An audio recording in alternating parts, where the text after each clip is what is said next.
Fallen Blood by Moskow J. Stiles. It's dark. Darker than it has any right to be. I was sure when our group was detailing where our route was to be, getting lost in the woods wouldn't be a problem. I'm an elf, not some human with limited vision. I can see different energies. When I'm older and wiser, different planes. So why am I here, groping around in the abyss of the forest? I feel a sharp stinging in my forehead. What? Is this blood? A sting? A sharp stabbing pain. It must have knocked me out. But where did it come from? What? Was I attacked? Some sort of wolf? A dire wolf, perhaps? No. Humans. Bandits. They pillaged us. We were just passing Karasvay when they appeared. First a beggar. It was my decision to help him. After all, the humans at the fireside flask had been nothing but kind and hospitable. So when this disheveled elderly man approached our party, I felt nothing but pity for him in his poor state. Against the better judgment of my leader, Umamar, I decided to give him a few coins. Throughout this long journey, he's been nothing but cold and detached from any human we meet. But then again, I suppose that's how elves tend to get after a certain age. I just wish he might appreciate any kindness we see. I know under everything he values those things. Then almost immediately the vagabond raised his hand in a signal, and like a wave of agony washing over us, the riders came, cleaving the heads of my brothers and sisters as they fell lifelessly to the ground in a matter of moments. The panic of the scene spooked my horse, and in my frenzy, I recall being thrown headfirst to the ground. In my delirium, I recall few images of what happened, but I am intensely aware of the malevolent smirk of one of the bearded dogs who slayed my brethren, licking our clear blood from his short sword. I'm also cognizant of Umamar's final stand against our attackers. He might have even killed one, I'm not sure, but at his command I managed to drag my wounded, half-conscious body out to escape the bloodshed.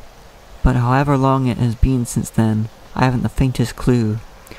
I can't believe something like that would happen to us. In one swift moment, everything changed. Maybe the Earth Spirit never wanted me to leave the monastery. Maybe if I hadn't stopped to help that man, or maybe if Umamor had used his magic to fight them off, they'd all still be here. How can I live knowing it was my fault? But it wasn't your fault. You know that. A slivering voice seems to echo in my ears, but where it is coming from I cannot say. Who goes there? They never should have sent you here. Those pontificating fools you pledged to serve. This voice is intensely familiar, but yet I cannot place it. I must stay focused. I'm probably just delirious. Need to get help before I pass out. Or before you die? But who would help you out here? Another bandit? Another pitiful, pathetic human? I don't know who you are or where you are, but I need you to shut up. The great elder is a fool. He knew you were in danger from the start. While they sit atop their throne and guard the magic of the world oh so delicately, they send good men like Umamor down here to experience the hospitality of these deceitful cretins. And then what? Leave you all alone to wander those woods, bleeding half-dead. Man's world is nothing but a blight to reality itself, and they've made it this way. It's not true. This was all an accident, not some conspiracy. Why would they ever agree to sending us out for so long if they just wanted to kill us? I was taught we stay up on the mountains to distance ourselves from the impurity of man's world and to guard sacred magic. It's because they're jealous. Jealous of people like you and Umamor. Jealous of your strength, your skill, your optimism, everything. Down here, you're unprotected. I feel a ferocious pain in my head, like somebody pounded a stamp of needles upon it.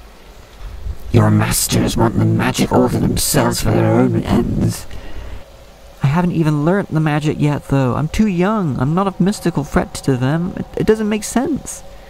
Few things in life do. You're a survivor. You carry Umamor's weight upon you. His memory depends on you, Elaboros.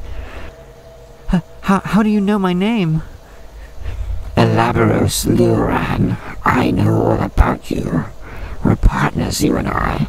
I've watched you since your days at the Academy. Oh, believe me, I know all about your past. All those impure thoughts. Your teachers think they've disciplined you, but I know better. You think you want to change the world, and I know you can. Who are you? Someone from the Academy here to pull a prank on me? Tralar or Caliphine? No, I remember what the man said about those whispering woods. You're nothing to me. I'm not the first one to go crazy under these trees. You're nothing but a voice in my head. But how can you be sure? You're not sure, are you? No, you're a raving madman, destined to decay here, and become the meal of whatever creature finds you first. Keep believing those human lies about the words that whisper to you. Keep believing stories made to scare human infants. My head is pounding. I go to brace it, but find my hand covered to the brim in thick black blood. What's happening to me? No, I was taught about this. I've been exiled. I'll never be able to return. I've been polluted. But why? Why me? Have I become one of the fallen? I need to be strong. I need to remember Umamor. Yes, how loyal and brave. Umamor Ilith was a good man slain by prophetic opportunists. He survives in you. Take his memory. Carry on for his sake. You're right. It's all their fault. They're responsible. My teachers could have used their magic to prevent so much, but they just sit there, content to watch death and decay happen in this world. A waste of their immortality. Umamor has always believed in you. You know you were his favorite student, whether he told you or not. It is your destiny to change this world, to prevent good men like him dying for these lazy inept rulers of the mountain. You deserve better than to be a pawn in their cosmic game. I offer myself to you. Who are you? I am everything you desire. The part of you who knows he deserves better. My only desire is to give you the power you need and guide you along the way. I am the you that craves justice. Elfkind must pay for its sins, its arrogance, its ignorance, its avarice. They're the root of all poison polluting humanity's spoiled heart. You've seen both sides of it. You must decide what to do next. You alone carry the soul of Umamor's memory. You're his only avenger. You will accomplish greatness. You decide the fate of human and elfkind alike. But to accomplish anything, you must be resolute. I feel my body getting sicker. It's as if all my health is draining away. I feel a long shadow of pain cling to my torso, just below my arms, and it feels like the skin is trying to push some huge object out of my sides. But despite this ill feeling, my mental faculties seem to be getting stronger than ever. I'm filled with such focus, yet the blood gushing from my head seems to grow darker with every second. I can't seem to get away from the evil in those humans compared to the ones I met earlier. Is this what our hoarding of power has done to the hearts of those in man's world? The people I've looked up to have talked so much about the balance of nature and magic, but all they've done is poison men's hearts black. I can stop the bleeding if you give yourself to me. I hesitate for a moment. It's pointless to resist, though. Over the last minutes, I've developed a new sense. A sort of magic sense. I've read elves take most of their long, everlasting lives to even approach unlocking the mysteries of the third eye. But whatever this voice or creature is, its power is intoxicating. It makes me salivate at the things I might be able to achieve, the people I might save, the feats I might accomplish, and importantly, the villains I might destroy. Umamor would want me to be strong. Yes, I must give myself to this feeling.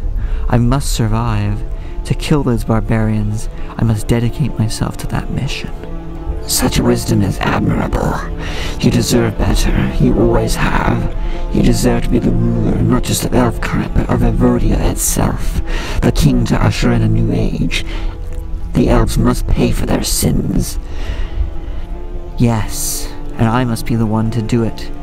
I feel the pain in my head again, but this time it erupts and left upon my head. is a bulbous, abyssal third eye. The bleeding begins to rapidly cease, but my attention has now been directed to the torso as I hear bones begin to snap. I am in no pain now. For once I feel I can do more. Be more than I ever could before. The sickly, slow demise of death has vanquished like a passing thought, replaced by a pure strength and vitality, power I can bend to my whim. And as I believe in that, I can physically sense another set of arms bulge out of my body beneath my arms, as easy as tearing through parchment. Complete silence. I now realize the owner of that voice is me. It had became me, and I became it. Or maybe we were never separate beings to begin with. It no longer matters. I wasn't destined to follow their ways and be a good student in their magical order. I've been reborn here a better being, a slayer of the corrupt. I serve myself alone, and I will kill all humans and elves corrupted by the hearts of evil. Those deathly woods once offered me nothing but darkness, cruelty, and injustice, but now for the first time, I see through them with complete clarity.